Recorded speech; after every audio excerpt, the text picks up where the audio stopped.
So we've heard of diversity over the years, inclusion over the years, but what does intersectionality actually mean?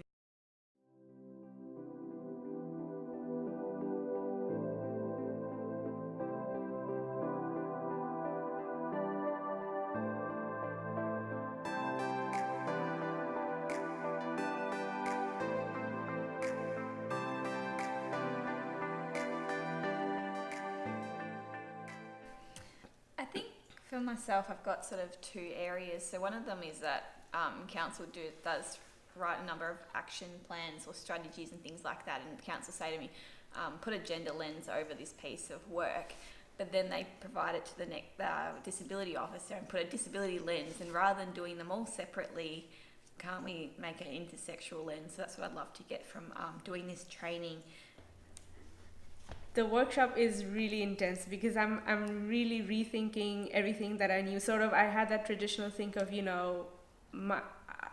us and them, and when you're thinking about them, you sort of put them into little boxes saying, okay, these kind of groups of women face more violence, so Aboriginal or called women or anything, and then it's always been sort of that mine and them, but you're sort of getting rid of those boxes because you can't really put them into boxes. So I'm going to have to take a step back and just sort of reevaluate how all of that really plays out, or sort of, I guess, questioning some of my judgment as well, or my assumptions around some of those things that I thought I knew. Because we're still working on our strategy for social inclusion, that it would be really good to be able to embed that sense of intersectionality into those written documents. That would be great if we could find a way to do that. It's very complex, and I think when you start thinking about it in the sort of abstract way, it can feel overwhelming.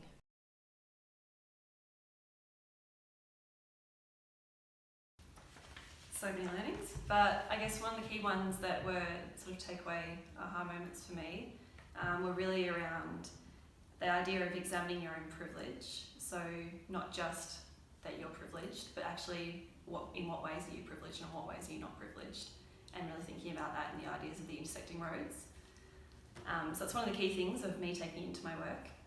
Another thing is around the idea that intersectionality is not about all the different forms of discrimination that compound and make something really awful for one person. It's about how they experience things differently because of those different identities. So that would be my other main takeaway. I guess in terms of what it is, for me, some of the core things are about making sure that we centre it on lived experience. So the people that, so when we're doing, again, the context we're working with is gender equality work. So when we're doing gender equality work, again, thinking within that area of practice, the different women, the different experiences that different women have, and what are the areas of discrimination and inequality that might make some women have less of a voice than others, and how do we address that in doing this work and make sure that everyone's voice is included. Yeah, I think for me a real takeaway or learning is to have the lived experiences as the center of intersectionality and primary prevention as a community of practice. If you get more people on board who have these lived experiences, then I think it increases the knowledge base of others in that group or in the project or in the workplace. So for me, 100% it's lived experiences being the center of or the focus.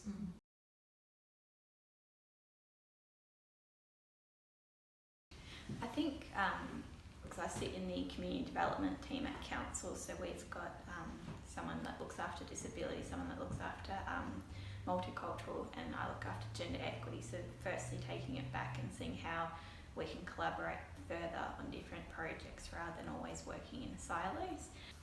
Starting with what the work is that you're trying to do,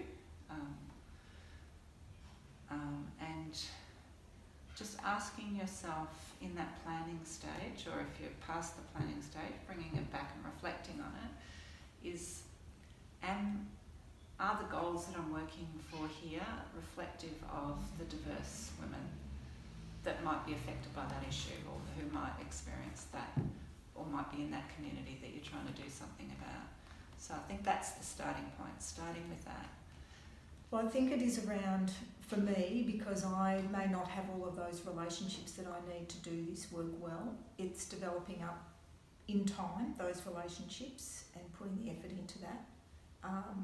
Doing that around meaningful activities, so not doing it in tokenistic ways, but actually creating relationships that have meaning and a purpose for future work. So it's like building on.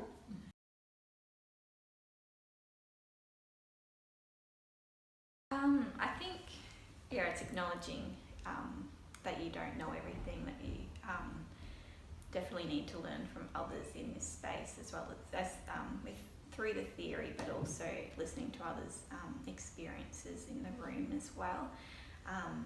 And yeah, I think you're never going to get this right, but if you can focus on one thing and try and get it to as well as you can, and that's the main thing.